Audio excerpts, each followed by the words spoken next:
Assalamualaikum warahmatullahi wabarakatuh. Waalaikumsalam warahmatullahi wabarakatuh. Oke, halo teman-teman semua. Selamat datang di kelas Life Plan Pemuda episode 4. Sama aku lagi, sama Rania Naura. Nah, nggak terasa nih kita sekarang udah sampai di episode keempat dari 5 episode kelas Life Plan Pemuda yang ada. Dan sebelumnya aku mau mengucapkan terima kasih kepada teman-teman semua yang sudah berpartisipasi aktif dalam mengikuti kegiatan yang diadakan oleh tim KKN PPM UGM Unit Gebang Purworejo periode 2 tahun 2020. Nah, buat episode kali ini nih, berbeda dengan episode sebelumnya, karena buat kelas Life Plan Pemuda episode ini, kita kedatangan tamu spesial nih. Jadi nggak cuman teman-teman dengerin aku atau mungkin ngeliatin materi yang ada.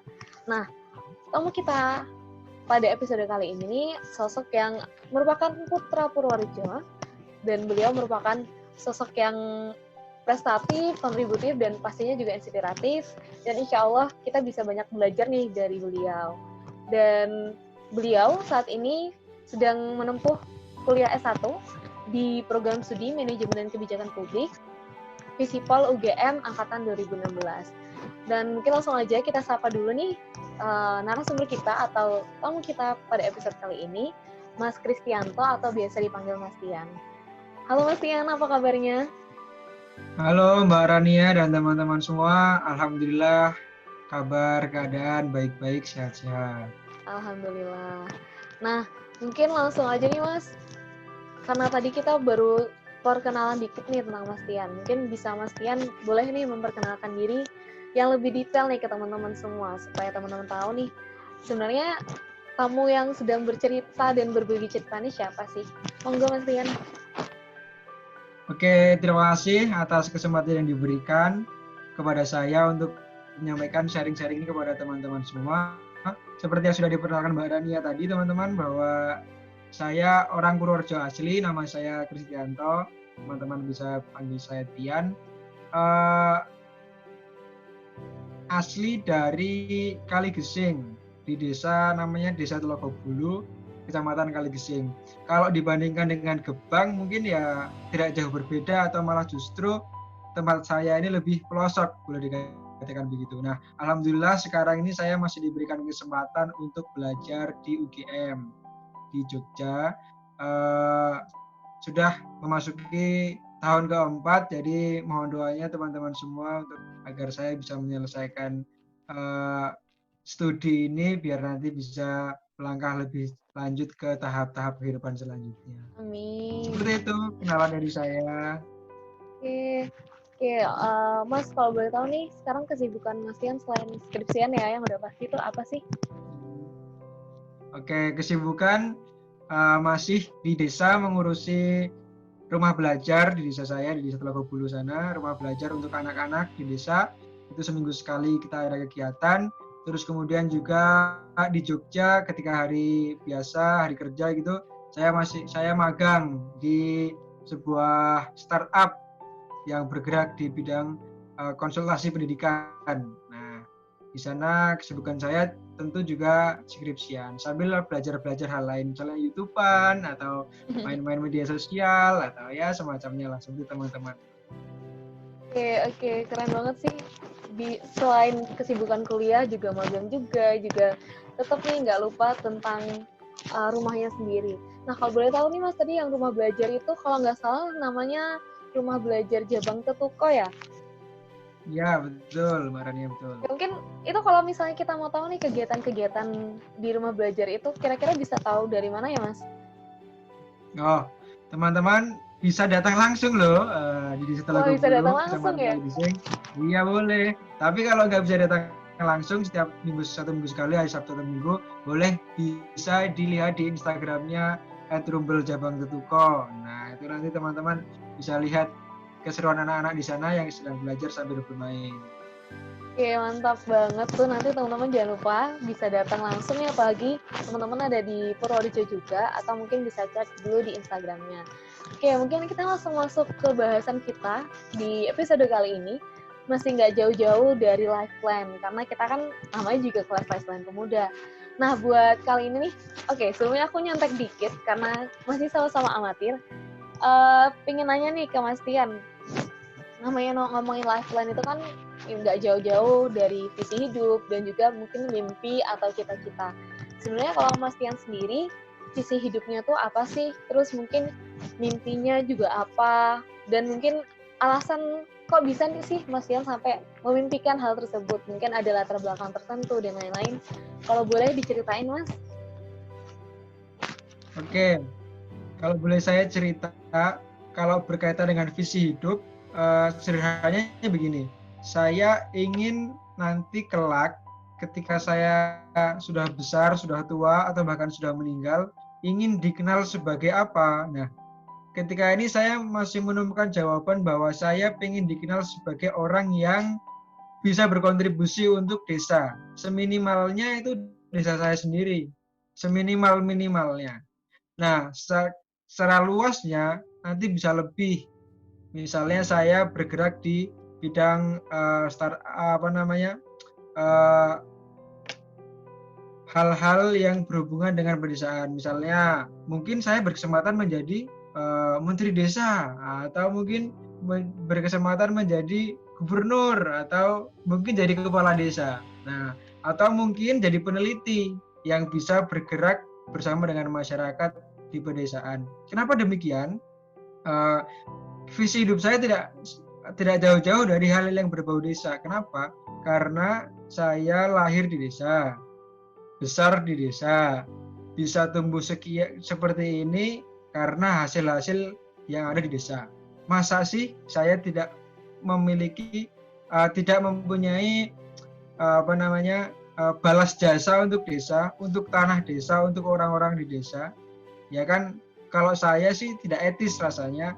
Kalau saya bisa hidup karena desa, saya tidak bisa berkontribusi untuk desa. Oleh karena itu, itulah yang mendorong saya kenapa visi-visi saya, keinginan-keinginan saya itu masih berhubungan dengan desa. Kenapa? Karena di desa itu banyak sekali hal-hal yang bisa kita kembangkan. Permasalahan-permasalahan juga banyak. Disitulah ada peluang bagi kita untuk ikut campur tangan di sana dan ikut bersama-sama dengan masyarakat di pedesaan untuk mencapai taraf hidup yang lebih baik.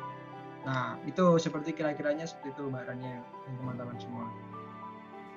Oke, itu tadi visi hidup ya, dan visi hidupnya keren banget sih.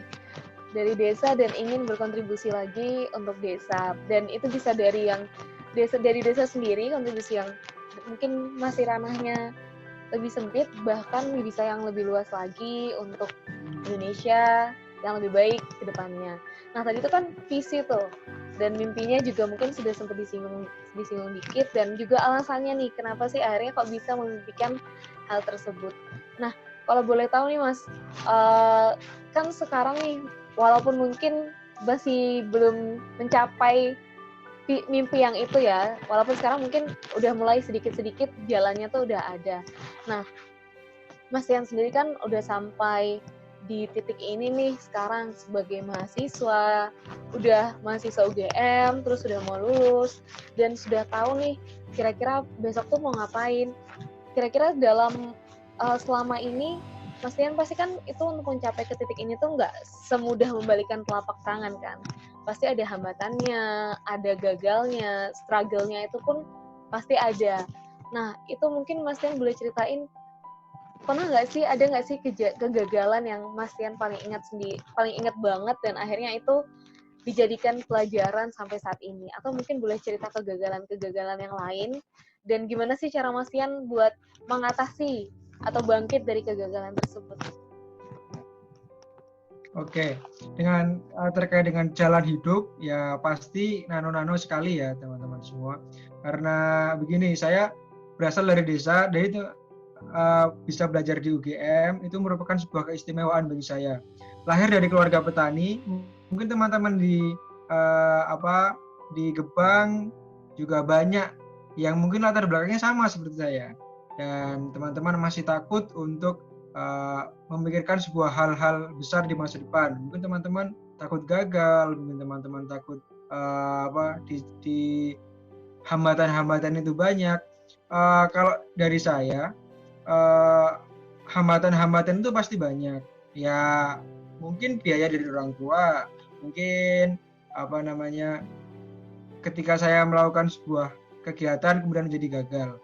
Seperti ketika saya kuliah, itu kan saya juga belajar tentang pedesaan. Nah, di sana saya merasa gagal ketika saya diberikan kesempatan untuk memegang diberikan tanggung jawab untuk mengembangkan satu desa. Nah, saya posisinya sedang melanjutkan program itu karena sebelum-sebelumnya sudah ada yang melakukan program itu. Tapi saya merasa gagal karena saya merasa belum siap ketika saya diberikan amanah untuk memegang kesempatan tersebut. Jadi akhirnya ketika saya menjalankan program itu ya tidak bisa maksimal, tidak bisa seperti yang saya bayangkan. Karena apa? Karena kalau saya pikir ya karena perencanaannya kurang matang, karena rasa malas mungkin yang masih menjangkiti diri saya. Nah, disitulah yang saya jadikan sebagai pelajaran.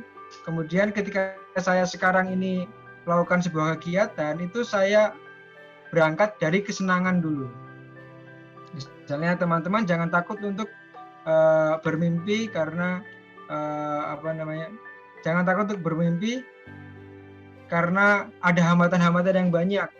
Yang penting teman-teman sudah senang untuk memikirkan hal itu. Misalnya saat ini teman-teman masih SMA atau masih awal kuliah atau mungkin masih SMP.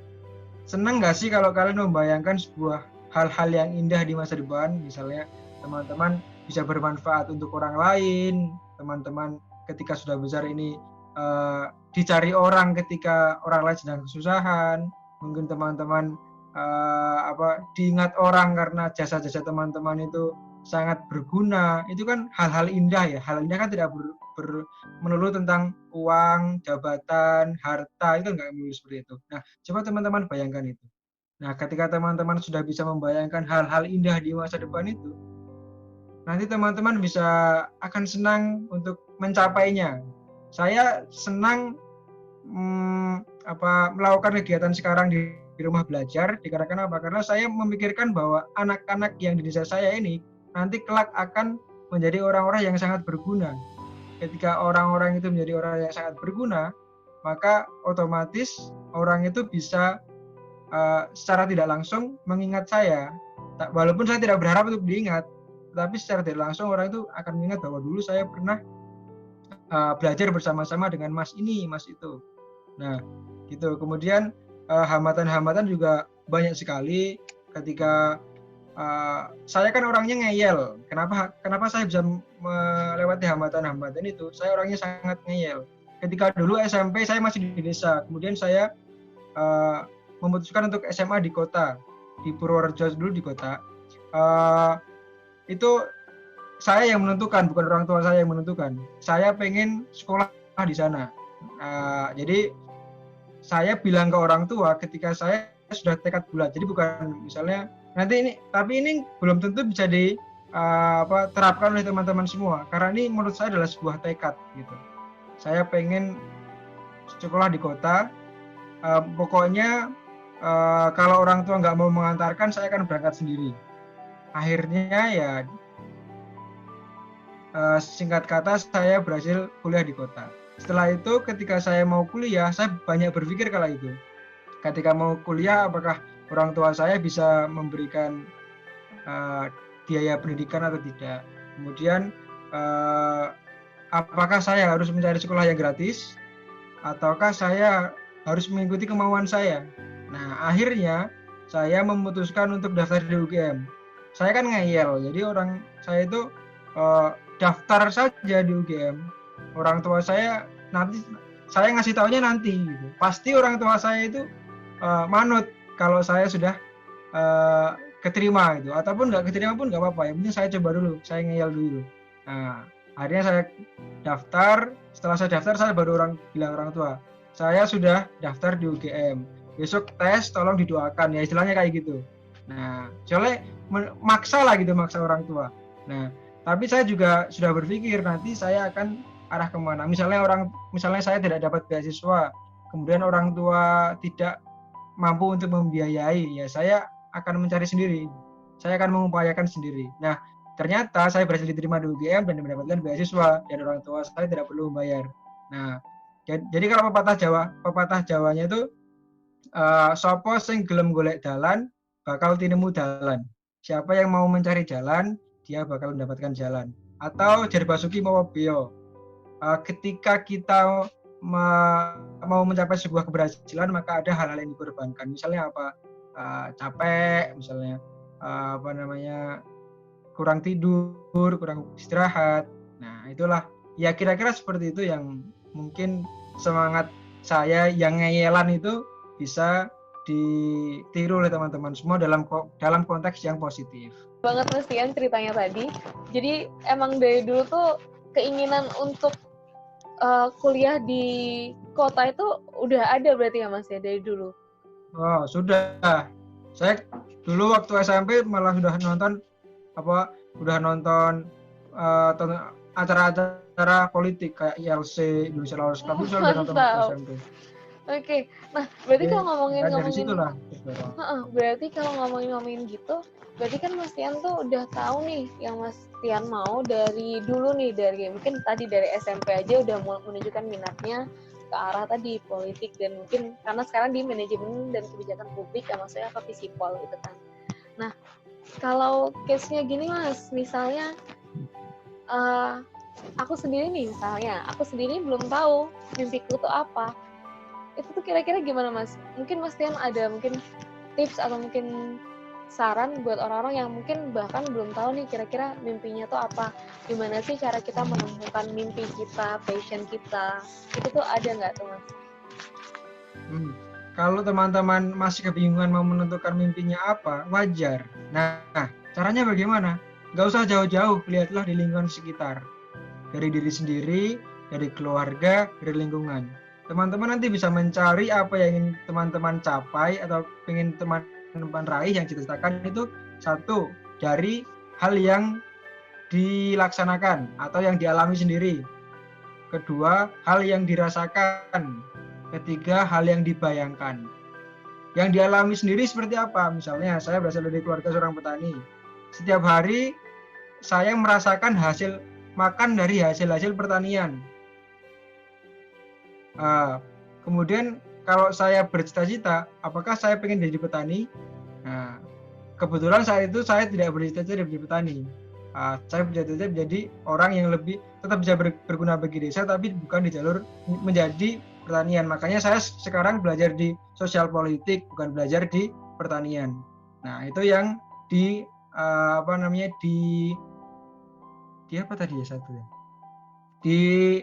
dialami. Nah, itu yang dialami. Nah, kemudian yang kedua, itu yang dirasakan. Misalnya, saya sekarang kenapa saya membuat rumah belajar? Karena saya merasakan bahwa ternyata orang-orang di desa saya, terutama anak-anak ini, rawan untuk untuk tidak mendapatkan akses pendidikan. Rawan untuk melenceng ketika mereka sudah remaja. Terus saya merasakan bahwa desa ini perlu perbaikan. Saya merasakan bahwa di sana ada berbagai masalah, ada hal-hal yang perlu diperbaiki. Oleh karena itu, dengan apa yang saya rasakan itu, saya bermimpi bahwa saya harus bisa membuat anak-anak di desa saya setidaknya bisa merasakan apa yang saya alami, yaitu berkuliah, mendapatkan akses pendidikan yang lebih layak. Gitu. Kemudian yang dibayangkan. Bayangannya kita pengen menjadi apa sih? Bayangan misalnya yang dibayangkan ini tidak jauh-jauh dari yang dua awal tadi, yang dialami dan yang dirasakan. Misalnya saya membayangkan menjadi seorang petani yang sukses, atau saya membayangkan menjadi seorang guru. Padahal lingkungan kita tidak ada nih yang guru. Orang tua kita bukan guru, orang tua kita bukan petani yang sukses, tapi kita bisa memikirkan itu, membayangkan itu bahwa saya lebih bisa saya lebih bisa menjadi orang yang sukses dengan pertanian, dengan menjadi guru, dengan berjualan, menjadi pengusaha. Nah, itu nanti yang teman-teman bisa, kemudian ketika teman-teman sudah menentukan, entah itu yang dirasakan, entah itu yang dialami, entah itu yang dibayangkan, teman-teman jadi tahu, kira-kira saya akan mencari tahu tentang hal itu. Misalnya, saya kemudian memutuskan untuk menjadi seorang guru.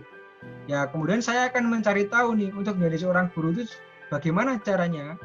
Ya mungkin sekolah sekolah guru, kuliah di UNY atau UNS atau UNES di Semarang. Caranya bagaimana? Belajar giat. Nah, terus bagaimana menjaga diri? Caranya bagaimana? Ngaji yang rajin, atau sebagainya lah. Jadi seperti itu. Rajin membantu orang tua biar mendapatkan doa. Nah, kira-kira seperti itu. Oke, keren banget ya. Itu tadi urutannya ada tiga tuh, yang dialami, yang dirasakan, yang dibayangkan. Nah, itu mungkin tadi bisa sambil teman-teman ingat-ingat juga. Nah, mungkin karena kita terbatas waktu nih, ini kita mulai masuk ke pertanyaan terakhir nih, Mas. Kalau boleh nih, Mas Tian cerita, tadi kan ada tuh visi jangka panjangnya, dan mungkin kira-kira peran-perannya tuh contohnya apa aja sih dari visi untuk berkontribusi untuk desa tadi. Nah, kalau boleh tahu, rencana Mas Tian nih ke depannya tuh gimana sih? Mungkin rencana, Mas Tian punya nggak sih kayak rencana jangka pendek, jangka menengah, jangka panjang? Terus yang terakhir juga, sekalian nanti Mas Tian jawab, sebenarnya menurut Mas Tian nih, penting nggak sih kita tuh merencanakan hidup? Kenapa sih kita tuh harus merencanakan hidup? Monggo Mas, boleh dijawab. Oke, kalau saya pribadi ya, rencana ke depan itu misalnya selama 5 tahun ke depan, 3-5 tahun ke depan, proses saya akan masih belajar tentang memahami masyarakat, belajar tentang memahami diri sendiri, dan belajar tentang banyak ilmu. Caranya bagaimana? Saya saya berkeinginan untuk menjadi relawan guru di Papua. Itu rencana tahun depan, insya Allah. Saya sedang mempersiapkan untuk itu. Kemudian di situ juga saya ingin belajar tentang social enterprise. Social enterprise itu kalau di sociopreneur. Biar anak gampang itu apa ya sociopreneur ya? Usaha sosial, bukan ya? Nah, satu, saya ingin menjadi relawan guru di Papua 1-2 tahun. Kemudian saya juga ingin belajar tentang menjadi seorang pengusaha yang mampu mengajak masyarakat di pedesaan. Terus yang ketiga, saya pengen belajar tentang memahami masyarakat di desa saya sendiri. Ketika itu sudah saya dapatkan, maka di tahun berikutnya, di sekitar 10 tahun ke depan, saya akan sudah bisa bergerak di bidang pedesaan, terutama di desa saya. Yaitu apa? Yaitu mengajak masyarakat untuk membangun usaha. Kemudian usaha di sana? Mungkin pariwisata, pertanian, dan sebagainya. Kemudian di tahun-tahun berikutnya, saya pengen juga membuat lembaga beasiswa yang bisa memberikan, ya setidaknya bisa memberikan pendidikan gratis untuk anak-anak desa. Karena kan saya bisa kuliah sampai sekarang, bisa sharing dengan teman-teman itu karena bantuan banyak orang. Oleh karena itu saya harus memberikan bantuan juga, atau menghimpun bantuan biar anak-anak yang kurang bisa mendapatkan akses pendidikan itu bisa mendapatkan pendidikan, mungkin beasiswa, mungkin sekolah gratis, dan sebagainya. Nanti mungkin saya akan nyalon sebagai kepala desa atau bupati atau atau gubernur, ya itu setelah dua langkah belajar dan praktek yang saya laksanakan itu sudah membuat orang lain itu merasa bahwa ternyata saya sudah bermanfaat bagi mereka, gitu. Terus kemudian, apakah penting kita memiliki mimpi atau memiliki harapan di masa depan? Jelas penting. Karena apa? Karena kemudian kita menjadi tahu, ketika saya memiliki mimpi untuk menjadi seorang petani yang sukses misalnya, maka saya bisa mencari tahu caranya menjadi petani yang sukses itu bagaimana. Kemudian saya mulai menyukai hal-hal yang berhubungan dengan pertanian.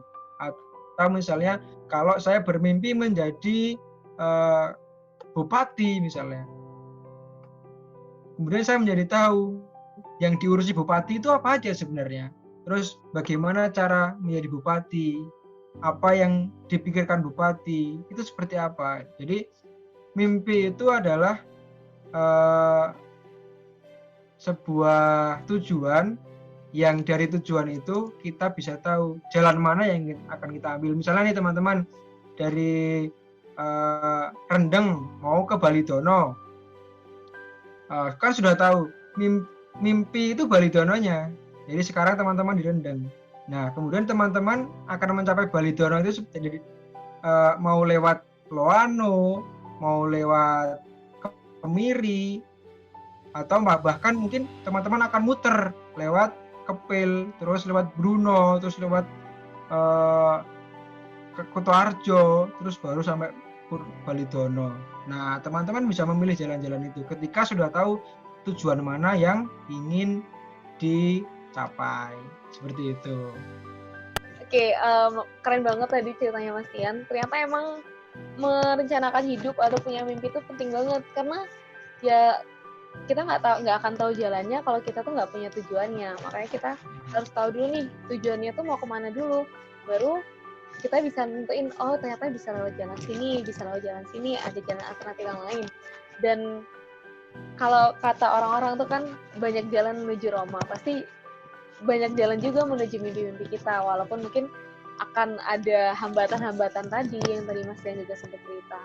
Nah, karena ini mulai masuk ke akhir sesi nih Mas, mungkin Mas Tian ada closing statement atau mungkin nasihat buat teman-teman semua, boleh diceritakan? Oke.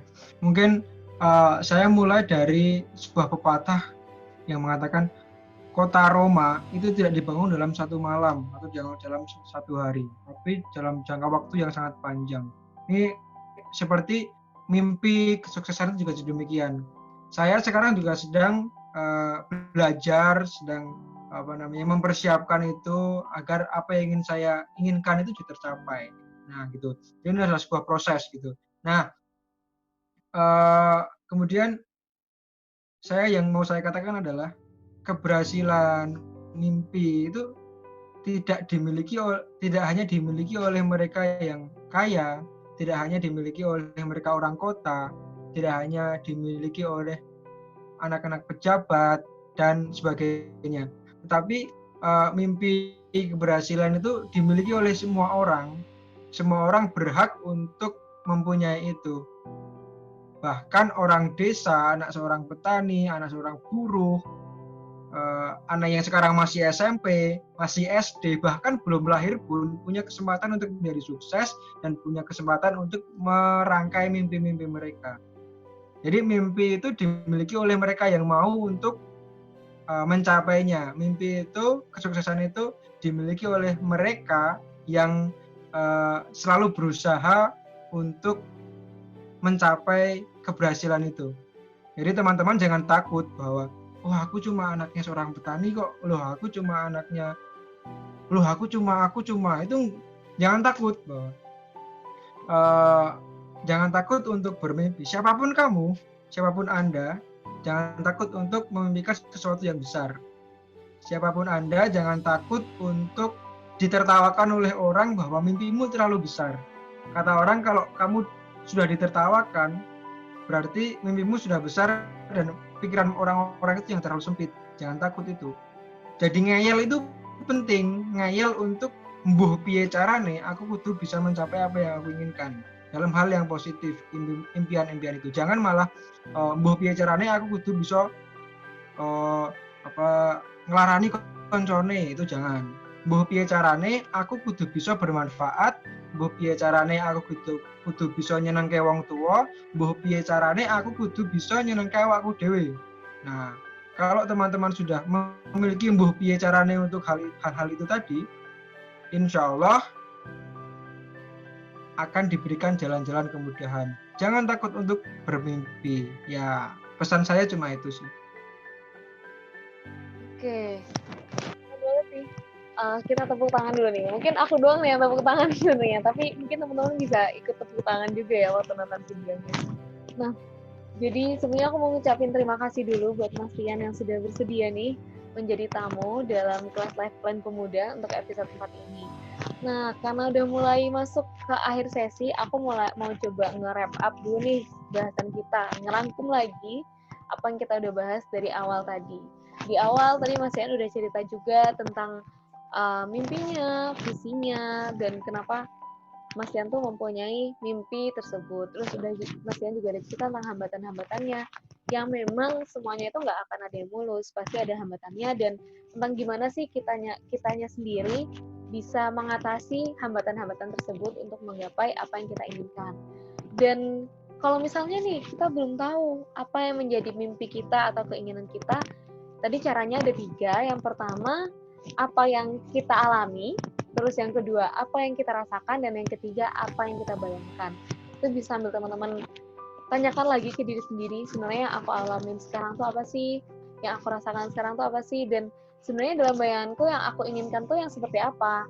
Kayak gitu. Terus tadi juga Mas Tian udah cerita juga tentang rencana-rencana ke depannya. Dan ternyata memang yang namanya merencanakan hidup atau punya life plan, rencana hidup, mimpi, itu tuh penting banget. Karena memang kita harus tahu nih tujuan kita tuh kemana dulu, baru kita bisa nentuin jalan-jalannya untuk menuju ke sana gimana. Nah, terus tadi juga nasihat atau closing statement dari Mas Tian. Kalau memang mimpi itu tuh punya itu hak semua orang, nggak ada larangan buat bermimpi. Nggak terbatas apakah kamu orang kota, apakah kita orang desa, apakah kita orang mampu, kurang mampu, atau apakah kita tuh memiliki keterbatasan lainnya. Karena sebenarnya yang membuat batasan-batasan itu sendiri itu dari kita. Dan sebenarnya nggak ada yang mungkin atas izin Tuhan atau mungkin Allah yang Maha Esa. Nah, dan jangan lupa juga kalau misalnya kita tuh juga harus yakin ke mimpi kita. Kalau tadi istilahnya Mas Tian itu ngeyel atau mbah piye carane kayak gitu kan. Sebenarnya mungkin kalau ngeyel tuh biasanya konotasinya tuh negatif, tapi untuk yang satu ini boleh. Ngeyel yang ini diperbolehkan. Gitu. Nah, mungkin Mas Tian masih ada yang mau ditambahkan? Cukup Mbak Rania, mungkin itu saja yang bisa sampaikan. Mungkin kalau teman-teman nanti masih penasaran ya boleh kontak-kontak saja. Minta kontaknya ke Mbak Rania ya. Oke, nanti kalau teman-teman masih penasaran, aku share kontaknya juga. Gak apa-apa kan Mas, kalau ditanya-tanyain? Boleh, boleh. Oke, siap. Oke, makasih banyak. Atau mau main kali geseng juga boleh. Oh iya, ke kali geseng juga boleh tuh teman-teman. Gak terlalu jauh kayaknya ya Mas ya? Enggak sampai 1 jam dari Gebang. Oh, itu mantap banget tuh, bisa teman-teman main juga. Main ke rumah belajar Jabang Tutuko, kalau mau ikut main di sana juga bisa kan ya? Bisa banget. Oke. Karena tadi Mas Ian juga udah selesai nih, udah mungkin kalau misalnya teman-teman mau tanya bisa langsung tanya lagi. Dan karena kita udah masuk ke akhir sesi, sebelumnya aku mau mengucapkan terima kasih ke teman-teman yang sudah berpartisipasi dalam menonton podcast ini. Bukan podcast ya sebenarnya.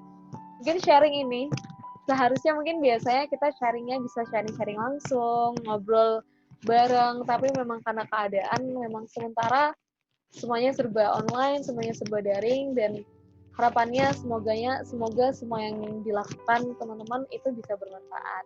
Nah, terus aku juga mau minta maaf kalau misalnya banyak kekurangan dalam memandu kelas live plan pemuda ini. Minta maaf juga ke Mas Tian kalau misalnya aku sebagai moderator kurang banyak nih kayaknya. Gitu. Nah, oke, jempol. Nah, terus mungkin sebelum kita tutup, sebenarnya mungkin sebelum kita tutup, ini episode 4 ini episode sebelum terakhir, masih ada episode kelima, yaitu isinya perintilan-perintilan lah yang belum kita bahas selama 4 episode sebelumnya. Oke, makasih teman-teman semua. Aku tutup. Wassalamualaikum warahmatullahi wabarakatuh. Selamat malam dan sampai jumpa di kelas Live Plan Pemuda episode berikutnya. Terima kasih.